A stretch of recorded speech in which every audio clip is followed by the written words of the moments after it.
31 दिसंबर की रात लखनऊ के एक होटल में ऐसा कुछ हुआ जिसने हर किसी को झकझोर कर रख दिया। सम्मान की आड़ में एक बेटे ने अपनी मां और 4 बहनों की जान ले ली और इस खौफनाक घटना के पीछे का सच और भी हैरान करने वाला था।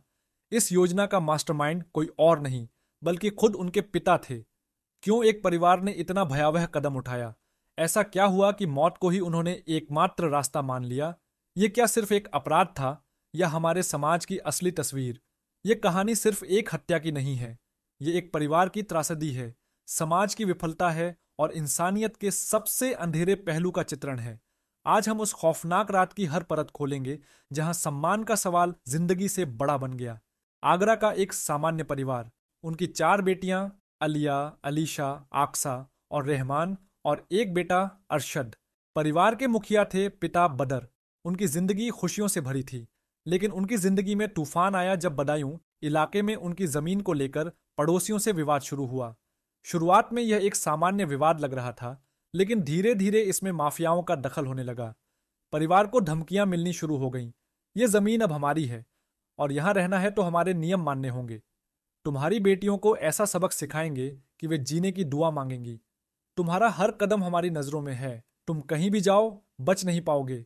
बदर और अरशद ने प्रशासन से कई बार शिकायत की, लेकिन उनकी आवाज को अनसुना कर दिया गया। दूसरी ओर उनकी 4 बेटियों पर पड़ोसियों की बुरी नजरें और उनकी छेड़खानी की घटनाएं बढ़ने लगीं। परिवार डर और असुरक्षा के बीच जीने पर मजबूर था। आसमा और बेटियां इस डर के माहौल में घुट रही थीं। बदर और अरशद का गुस्सा और निराशा दिन प्रतिदिन बढ़ रही थी। एक दिन जब परिवार सड़क पर रातें गुजार रहा था, बदर ने अरशद से कहा, हम अपनी बेटियों और मां को अब और नहीं बचा सकते। उनकी इज्जत बचाने का सिर्फ एक ही रास्ता बचा है।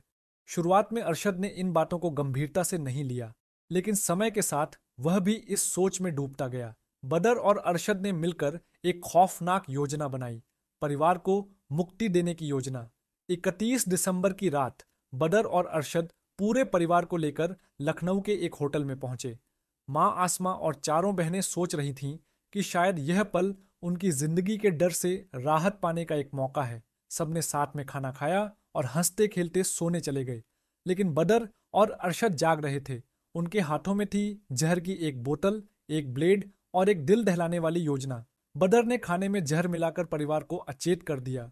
अरशद ने एक एक कर उनकी सांसें रोक दी। बदर ने 4 बेटियों की कलाई काटकर उनकी मौत सुनिश्चित की। कमरा खामोश था। मौत की सर्द हवाएं हर कोने में फैली थीं। इस भयावह घटना के बाद अरशद ने एक वीडियो रिकॉर्ड किया।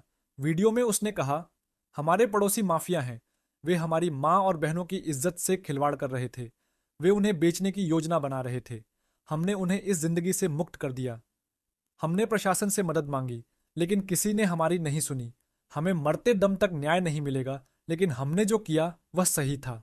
इस बयान के बाद अरशद ने पुलिस स्टेशन जाकर आत्मसमर्पण कर दिया। पुलिस जांच में सामने आया कि यह नृशंस घटना सिर्फ अरशद की नहीं, बल्कि बदर की साजिश थी। बदर ने न केवल बेटियों की हत्या में मदद की, बल्कि वह इस योजना का मास्टरमाइंड भी था। माफियाओं और पड़ोसियों की धमकियों ने परिवार को इस अंधे रास्ते पर धकेल दिया। प्रशासन की असंवेदनशीलता ने उनकी निराशा को और गहरा कर दिया। ये कहानी सिर्फ एक अपराध की नहीं, बल्कि समाज की विफलता की कहानी है। ये सवाल खड़ा करती है, क्या एक परिवार को इस हद तक मजबूर होना चाहिए कि वे अपनी ही जान ले लें? प्रशासन की असंवेदनशीलता और समाज की चुप्पी क्या इस अपराध के लिए जिम्मेदार नहीं है? क्या आप इस घटना से कुछ सीखते हैं? हमें कमेंट में जरूर बताएं।